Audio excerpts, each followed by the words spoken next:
Whoops. Okay, we're back with round 2.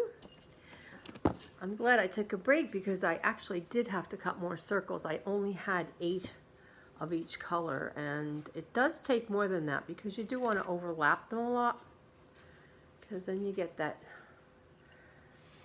little prism and you're mixing colors. Anyway, I do have a couple more to stick on here. As you'll see, like right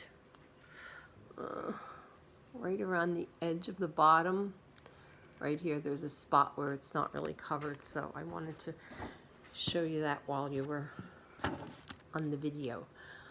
When you put that on, you want to make sure that you cover all of the glass spots. You don't want any glass to be showing. And you can always get, this is pretty sticky at this point, so you can always just go back on afterwards and put a little dot of glue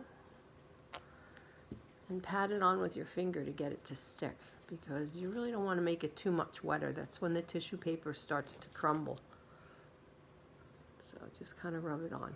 It's okay that it's all messy on the bottom, because what we're going to do when all the glue dries is go back and trim it off a little bit so that it makes a nice even round circle on the bottom. Maybe one more over here.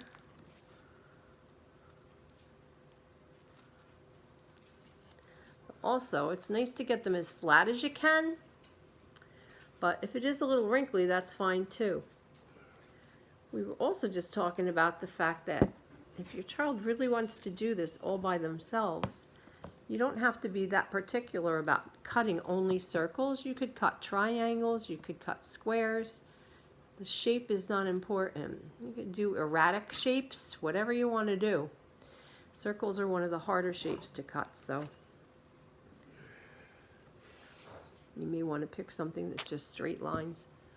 So the bottom part's looking pretty good. I got one more spot right here. I'm going to cover that up. Oops.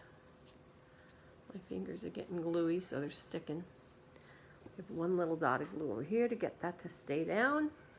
I hope you can see this okay. There.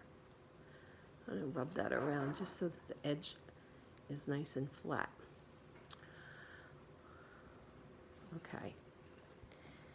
I'm going to put that down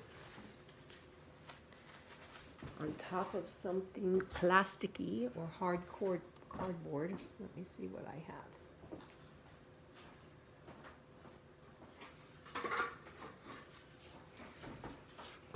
How about this styrofoam dish? That works.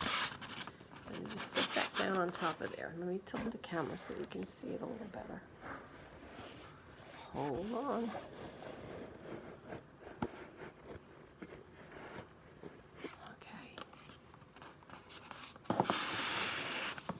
All right, so there it is. And you can see that we pushed this all up and around the top because we wanted to make sure everything was covered. I have one little piece up here too. Whoop, whoop, whoop. And we're going to stick that last one on there. Those ridges are there, so you got to make sure you press it into the ridges and get all the edges of the paper down. I actually like working with my fingers better than I do the paintbrush. But the important thing is when you're done that you should rinse them off. I think I have one more over here.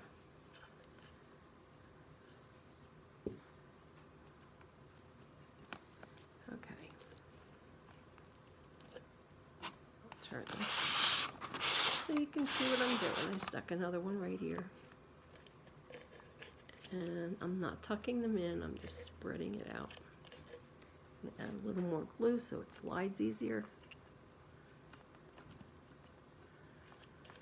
I think we're in pretty good shape. Okay. Normally I would like to wait until this was all dry before I started cutting, but for the sake of time, I'm going to trim it now. So I get a little pair of scissors and I trim all this extra stuff off the top. Make sure it's still tucked in, up to the edge.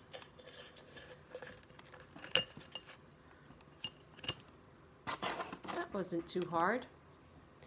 like I said, the nicest part about this project is it can be messy and still look awesome.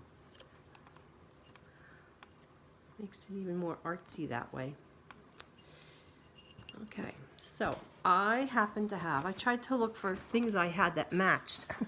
I happen to have some turquoise blue ribbon in the house that I can use to tie around the top. So here it is.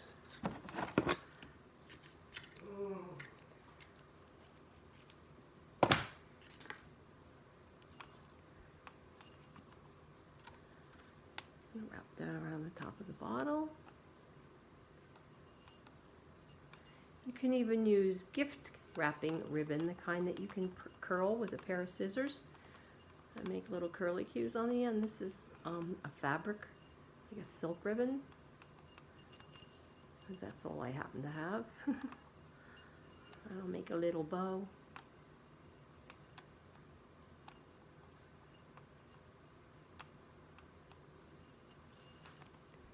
There are certain parts you may have to help your child with on this. This has tape on the end of the ribbon. Great. I'll trim that off later. There we go, I got it now. Okay. And that is your little vase. And I went out during the break and I have some daffodils that were growing outside. So you can see how pretty it looks when it's done. Let me trim them down just a little bit.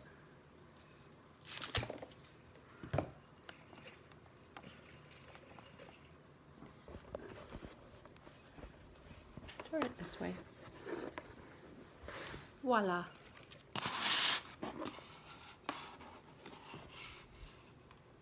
How are we going to get this? Let me back it up. Okay, there it is. Very pretty. I would also say one more thing. When this is all dry, this first layer is dry, you might want to go back over the entire outside of it with the brush and some thin glue just to seal it on the top so you don't lose any of the paper. But I think it came out really pretty. Just be careful putting water inside. You don't want to test fate and make sure it doesn't get wet. All right. Happy Mother's Day.